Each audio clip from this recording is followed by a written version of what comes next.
Greetings, Algebra 2 students. Today we're going to go over more radical function graphing, but this time we're going to be using cubics as our parent function instead of square root functions as you did last week. So the process is basically the same, although you're moving around a cubic function instead of a square root function. So let's, at the top of this page are the same rules we talked about before. If you're trying to graph something that looks like this, and in this case our index is going to be a 3, indicating a cube root is the underlying function. First you're going to graph the what we call the parent function, which is the most simple version of the function. Then we're going to graph, if there's a number or a negative in front, you're going to graph y equals whatever that is times the square root or cube root of x.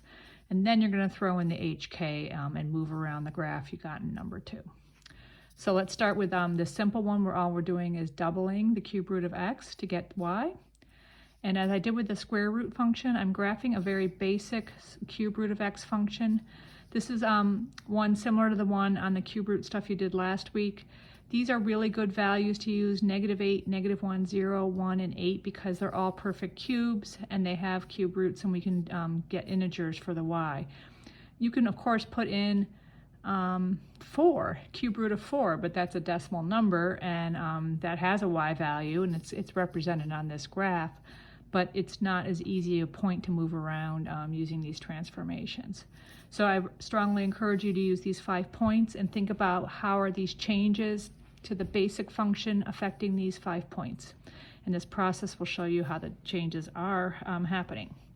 So in this case, the penciled graph is the basic cube root function with these 5 points graphed and then carefully connected with a continuous curve. It should not look pointy, and you shouldn't go from point to point and turn sharply. These are gently curving. Remember, you can put any x in and get a y out, and it will be on your graph. We're just using an easy to graph subset of points that work. That's what this table represents. This next table is the graph of y equals 2 cube root of x. I'm putting in the same x's, but all of my y's will be twice as big as they were before. So what I'm showing you is I am doubling my previous y's to get my new y's. You can put an actual one of these in, like you can put in 8. The cube root of 8 is 2 times 2 is 4. So we've already done the work of the cube root. You just really need to double your y's from this function to get the y's here. So then I graphed these ordered pairs, 8, 4, 1, 2, 0, 0, -1, -2, and -8, -4. The effect here is that the basic cube root function is stretched vertically by a factor of 2.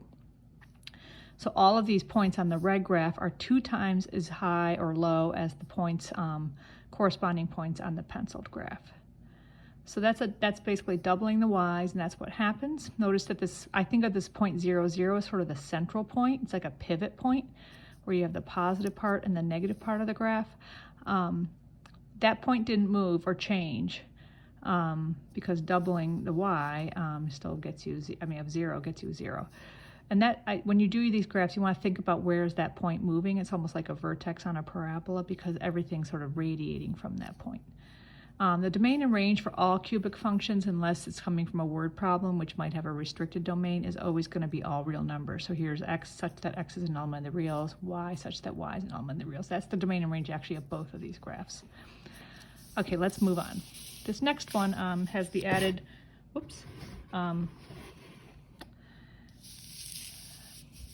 added twist of having a negative in front, not just a number. So we have a -3 cube root of x is our function, or our y equals that. So again, I graphed the very basic parent function of y equals cube root of x. And then just like the one above it, the change you can think of as happening to the y after taking the cube root of any x, you're then going to multiply it by -3. So that's how you can change those 5 key points we're using. And I took each of those y's and multiplied by -3. That's supposed to look like a multiplying sign. And I get these new y's. Notice that was where it was positive or negative before, it's now positive, and where it was positive before, it's now negative, because that's the effect of multiplying by a negative. So this purple graph here is these 5 points graphed and then very carefully connected. And again, your graph should look like a nice curve, and it should look, this point here, if it curves down that way, from that point, the central point is going to curve sort of an opposite way, going out to the left. So that's page 1 of the notes you got, and then I'm going to show you the 3 graphs on the next page. And just like with the quadratic one, I mean the square root ones, you're going to finish up these graphs as your homework. So the one at the top here is doing a HK shift. We have y equals the cube root of x plus 3 under the cube root sign, and then after that, subtracting 2. Again, graph the basic function first, and then you can see the visual change to what's going on here. So I'm using these same 5 points we used on the previous examples, but in this case, both x and y will be changed by these changes of plus 3 and minus 2. The HK is always, if something's added or subtracted to x before doing anything in the function, that results in a horizontal shift of the opposite of this number that's sitting here. So if it's plus 3 here, our H tells us the graph is moving in the -3 direction horizontally. Similarly, the number that happens after you take the cube root is affecting the y value. It's a vertical shift, because you're saying after I did the parent function, which was taking a cube root, now I'm just going to uniformly add 2 or subtract 2 from everything.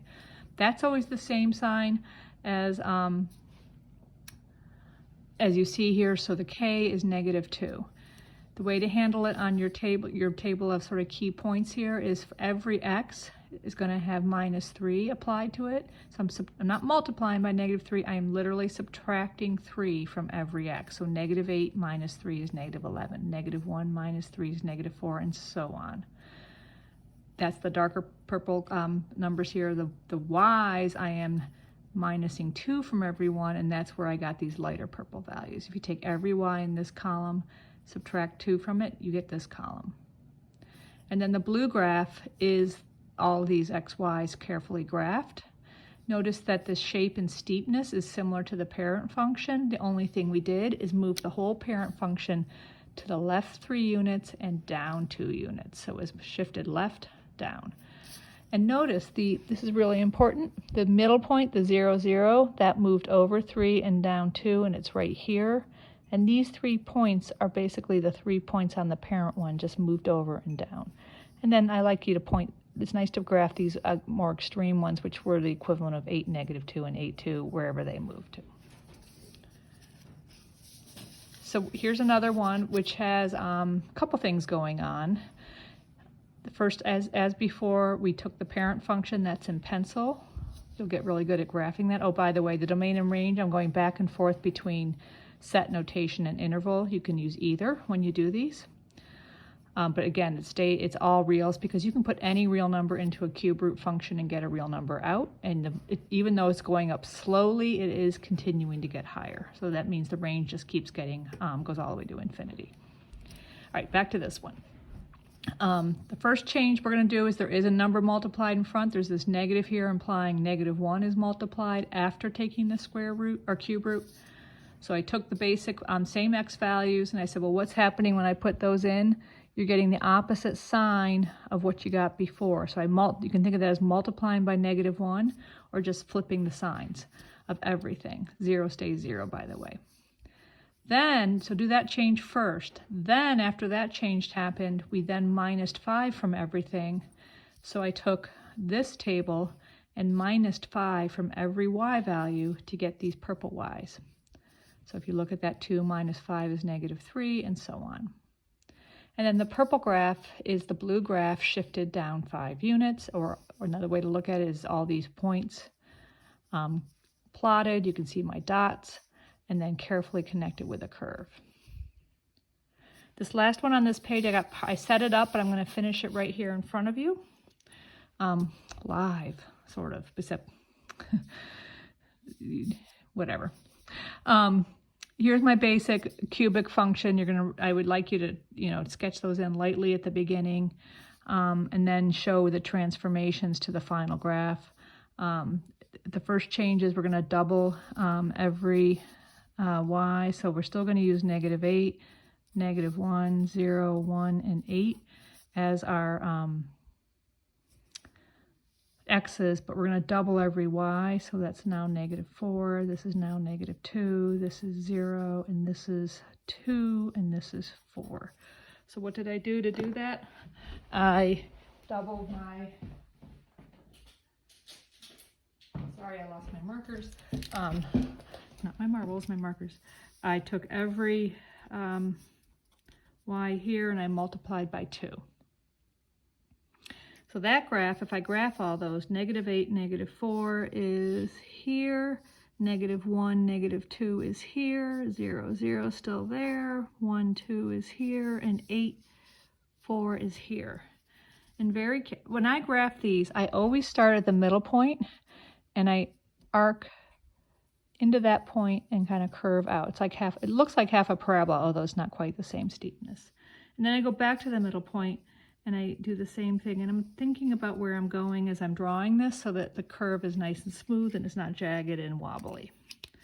So that's the orange graph. Now to do the red graph, or purple, whatever color that is. What is that? It's not quite red.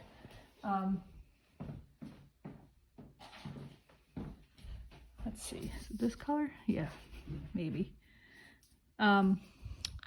This is our HK, 1, -3. I'm going to add 1 to every y value. So this is -7. This is actually now 0. Sorry about that.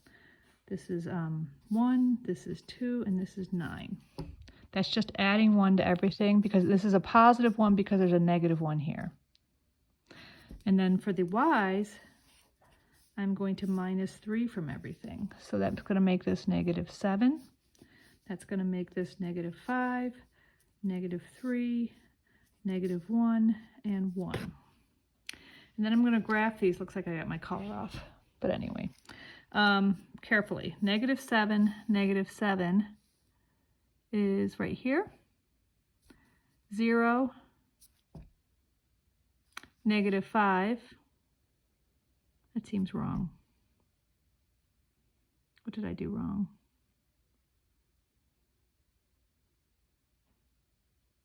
It's fine.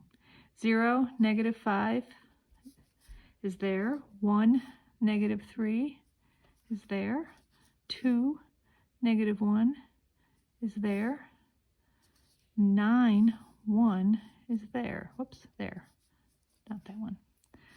Now, I want to point out something. These are sort of in a straight line. If you connected those, and they actually, a line does go through those 3 points, but it's not really linear there. It's curving a little bit away from the line this way because it has to reach over to that point. So I'm going to go like that. And don't forget, this is your central point. And then I'm going to go back to it and say, okay, I have to hit this one and then go over there. So I'm going to do something like that. This graph should look the same shape as the orange graph. It's just been shifted to the right 1 unit and down 3 units. I strongly encourage you to think about where that middle point is moving and think of your graph as having 2 parts, one that kind of flops one way and one the other way, and that'll help you draw it correctly. I do want you to be careful. Your ends should not look like they're doing crazy things like turning up. They should look like they're just sort of slowly going up. If you do squiggly weird ends, you will not get full credit for a graded quiz or graded graph. All right, so your domain here is x such that x is an element of the reals. And the range is the same, but with y. And that's it. So good luck with your the second part of the sheet, and I would like you to send me a screenshot of that. If you get it done during class, send it during class. Otherwise, it's due by the end of the day. And I'll give you 2 points for completion. Thanks, bye.